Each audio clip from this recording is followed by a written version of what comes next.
Bueno, como dijo Carlos, primero decir que es un grupo que está conformado por dos universidades, una del Estado y una privada. Nosotros en la región de Coquimbo, Carlos en Santiago, y eso ya lo hace bastante complicado. Otra cosa complicada, que también es interesante, es que él es arquitecto, nosotros somos ingenieros. Entonces, se da un poco lo que preguntaba, que si existe, digamos, esta forma de trabajar y trabajamos bastante bien. Gracias a la presentación del doctor ayer aquí, ya se explicó cómo es Chile y todas las complicaciones que tiene, ¿verdad? Y eso se refleja evidentemente en nuestra región. Somos una conurbación que hace 10 o 15 años atrás no existía como tal, ahora ya está completamente conurbada, no sabemos cuál es el límite entre una y otra. Tenemos muchos problemas, muchos de ustedes la visitan en el verano, la disfrutan, pero nosotros no la disfrutamos tanto porque vivimos ahí, ¿ya? Entonces, ayer me enteré, por ejemplo, que la línea aérea JetSmart acaba de sacar una línea hacia Mendoza por 600 pesos argentinos. O sea, eso ya es, imagínense lo que va a significar eso para nosotros. Qué bueno que vayan, pero los problemas los quedamos nosotros. Y en el futuro cercano, el corredor bioceánico, ¿verdad?, que es tan anhelado por más de 50 años, nos va a traer muchos problemas. En ese contexto nace una necesidad que nosotros hemos identificado de generar el primer observatorio urbano de la conurbación. Y queremos impulsarlo desde la universidad, ya, porque es una universidad del Estado, pero también que tiene que ver con transparencia. Porque como lo hemos visto hasta ahora, digamos, hay muchas fuerzas que pujan por tomar decisiones que están fuera del alcance nuestro, sino que son más bien decisiones políticas. Por lo tanto, eso es lo que queremos hacer. Bajo esa mirada, estamos creando este observatorio urbano de la conurbación y también en nuestra universidad el primer laboratorio de la vivienda y sustentabilidad del hábitat. Con esas dos cosas queremos empezar a crear. Entonces, este primer ponencia en realidad es el primer esfuerzo de lo que sería el futuro observatorio urbano. Bueno, la ponencia hoy día se inscribe dentro de esta discusión de ciudad compacta y ciudad dispersa, ¿no es cierto?, que ha dado para mucho para hablar. Pero queremos poner un punto de superar esta dicotomía a través del estudio de un caso que no responde necesariamente a los patrones de desarrollo metropolitano observados en las grandes ciudades de base industrial. Y precisamente es un caso que se estructura metropolitanamente a través de ciudades intermedias, el actual conjunto de ciudades intermedias que, por otro lado, es una característica propia de la metropolización en Chile. Excepto Santiago, que es una ciudad que crece como mancha de aceite, ¿no es cierto?, absorbiendo todo alrededor, las otras áreas metropolitanas se han conformado a partir de la estructuración y el funcionamiento conjunto de ciudades intermedias, como Gran Concepción, ¿no es cierto?, Gran Valparaíso. Y en el caso de La Serena Coquimbo, si bien aún no está reconocida como área metropolitana, tiene un funcionamiento metropolitano, pero tiene todavía este carácter de ciudad intermedia. La ciudad intermedia se ha definido también, ahí también hay una discusión muy grande de cómo se define, ¿no es cierto?, en términos demográficos o funcionales, pero nosotros nos basamos principalmente en la definición funcional. Acá algunos datos que vamos a pasar rápido que tienen que ver con que la región de Coquimbo, donde se inscribe el caso de estudio, es una de las de mayor crecimiento tanto económico como constructivo dentro del panorama de las ciudades intermedias, que sería, perdón, ¿dónde está? Aquí, sería aquí, ¿no es cierto?, en la cantidad de viviendas a nivel nacional. Y aquí la presentación donde estamos localizados es más o menos para el mismo latitud de Mendoza, un poquitito más al norte. Esta sería La Serena Coquimbo. Las comunas, que es la división municipal de Chile, ¿no es cierto?, la comuna de La Serena, la comuna de Coquimbo. Y esto es una imagen aérea que nos muestra la bahía con la playa que suelen visitar los mendocinos. La ciudad de Coquimbo, donde está el puerto, hay dos puertos industriales, y la ciudad de La Serena, situada en la desembocadura de un río, que es uno de los ríos donde se produce el pisco, no sé si lo conocen. La metodología, ¿no es cierto?, la puedes explicar mejor tú.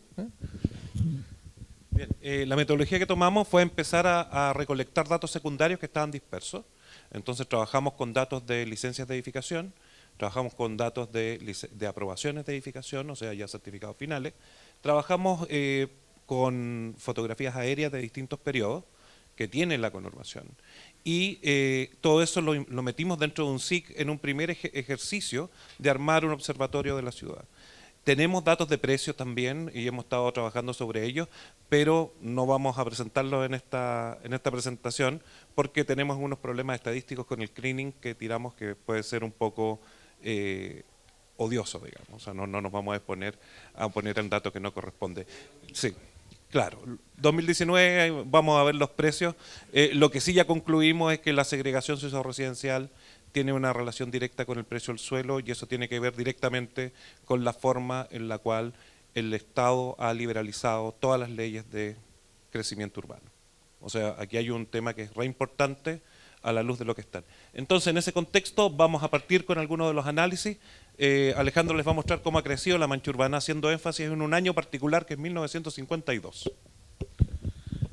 ¿Por qué 1952? Bueno, lo primero que muestra en 1940, hace ya muchos años, ¿no es cierto? Tenemos dos núcleos urbanos muy pequeños, que mal conectados, incluso la vía de transporte era el ferrocarril, y totalmente aislados de la circulación del capital. Y es un concepto muy importante, porque La Serena como sistema urbano siempre ha quedado en los márgenes de la circulación principal del capital. Cuando vinieron la industrialización de los años 60, ¿no es cierto?, La Serena prácticamente no tenía industria, cuando Concepción y Valparaíso eran polos industriales a nivel nacional, para qué hablar de Santiago. Pero en el año 1952 tuvo un experimento metropolitano, que fue un plan llamado el Plan Serena, que fue un plan de urbanización desde el Poder Central, desde la Presidencia, que tomó toda la región de la Bahía y hizo un plan de desarrollo urbano, incluyendo incluso la agricultura como uso urbano. Es muy interesante, da para una ponencia aparte.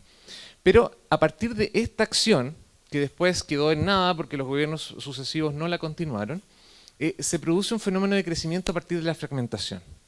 Entonces empiezan a surgir estos fragmentos aislados del continuo urbano que a medida que va pasando el tiempo empiezan a aparecer más, muchos de ellos de naturaleza informal, es decir, tomas de terrenos, ¿no es cierto?, campamentos informales, pero también otros que son desarrollos propiciados por el Estado. Y el año 82, ¿no es cierto?, nos encontramos con esta situación en que no solo tenemos una serie de núcleos, sino cada uno de esos núcleos está rodeado por un límite urbano. La conurbación llegó a tener 5 límites urbanos separados, sin continuidad. El resto del territorio, lo que no era límite urbano, lo administraba el Ministerio de Agricultura. O sea, una división total dicotómica de la administración del territorio. Pero a partir del año 92 se logra la continuidad normativa en el espacio y se empiezan a colmatar estos espacios, ¿no es cierto?, no urbanizados o no artificializados. Y a partir de ese panorama inicial fragmentado se empieza a lograr una continuidad formal que ya al año 2018 tiene más o menos esta forma. Este es el panorama general de conformación del sistema que tomamos, que aquí se pueden ver la evolución de las manchas, ¿no es cierto?, desde el año 40 hasta el año 2018, que claramente difiere de este concepto de la ciudad metropolitana como mancha de aceite que va absorbiendo todo su perímetro. Sigue. Bien, en ese contexto hemos estado analizando qué pasa con las tipologías edificatorias que se han aprobado en esa zona, o sea, por lo tanto, las que son aprobadas por todas las normativas legales existentes. Entonces, en esa vuelta, perdón, hacia abajo. En esa vuelta nos damos cuenta que, por ejemplo, La Serena y Coquimbo tienen cantidades relativamente importantes de viviendas por cantidad de edificios, que también presentan un desarrollo bastante complejo respecto a la extensión, o sea que a lo largo del tiempo hemos tenido las viviendas menores de 3 pisos de forma más pertinentes, o sea, son las más relevantes, pero en La Serena ocurren dos cosas importantes. La primera es que existe una normativa que impide el aumento de altura en el centro urbano mismo. En esa mancha de 1940 existe una restricción de a lo máximo, creo que son 4 o 5 pisos, ya que corresponde a una normativa que toma este plan especial que se ha mantenido hasta ahora. Con lo cual, la expansión se ha dado principalmente hacia Coquimbo de los edificios altos. Estamos hablando de edificios altos que están en orilla de playa, gracias, que están en orilla de playa en primera instancia, que muchos de esos con el tsunami del 2015 perdieron sus 3 primeros pisos, y aún así seguimos trabajando sobre ese mismo punto. Ahí, sobre la resiliencia de esta bahía podríamos escribir ya no solo un artículo, sino que un paper completo respecto a cómo este plan metropolitano no considera, ni el desarrollo metropolitano posterior, no considera ningún elemento de resiliencia ante los tsunamis, cuando es una bahía que se creó en base a tsunamis. Bien, ya cuando analizamos y mapeamos todos los permisos de edificación del periodo, lo que encontramos son ciertas cosas más o menos interesantes. La primera es que existe un gran desarrollo turístico en este fragmento, que ya en el 2018 ha conquistado estos espacios intermedios que eran zonas agrícolas. O sea, teníamos una ciudad que se comportaba como un núcleo muy de damero en esta zona, de crecimiento posterior, zonas agrícolas entre medio y una ciudad turística que está conectada por muy pocos conectores. Si analizamos los tamaños, claramente en estas zonas donde tenemos las mayores alturas respecto al resto. Si analizo el número de pisos, ya limpiando todo, nos damos cuenta que alrededor del casino de La Serena encontramos la mayor cantidad de oferta inmobiliaria. Ahora, esto hace que, por ejemplo, esta zona de acá empieza a crecer en extensión y estas zonas de acá empiezan a crecer en densidad. Y por lo tanto, este tipo particular de estructura nos va a generar estos tipos de aglomeraciones espaciales.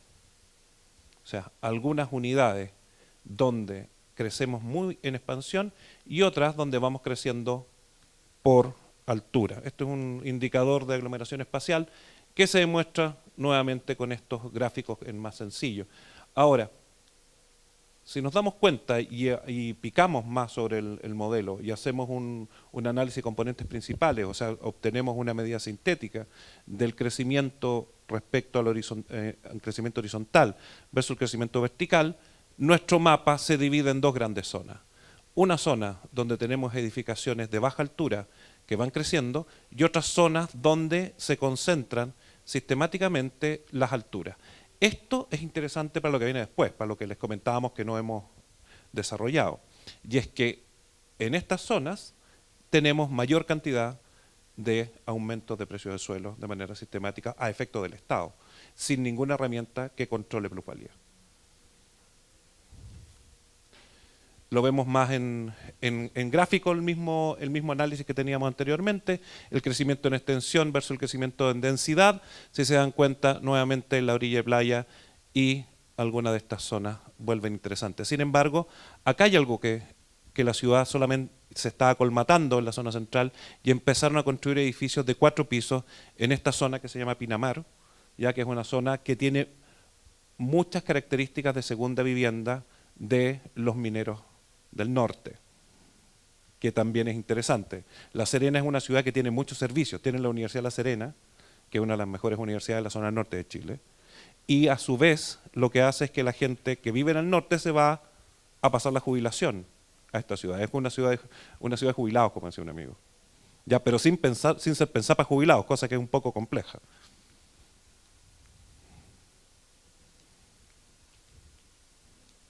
Se quedó pegado. Ahí estamos. Bueno, lo mismo con la superficie, si se dan cuenta, nuevamente nos van apareciendo estas cosas. El momento de crecimiento por densidad y vamos a pasar a las conclusiones para no comerme la próxima. Alejandro. Hay un dato que me gustaría comentar. Nosotros mapeamos los proyectos inmobiliarios que hoy en día están en nuestra conurbación. Somos una conurbación que todavía no llega a los 500.000 habitantes y tenemos 8 universidades, 200 colegios, entre privados y del Estado, y tenemos 85 proyectos inmobiliarios en ofrecimiento ahora. A agosto de 2018 tenemos 85 proyectos inmobiliarios en oferta. Las conclusiones. De cierta manera es una hipótesis, ¿no? Es plantear que la conurbación de la Serena de Coquimbo es la primera metrópolis de base completamente neoliberal en Chile.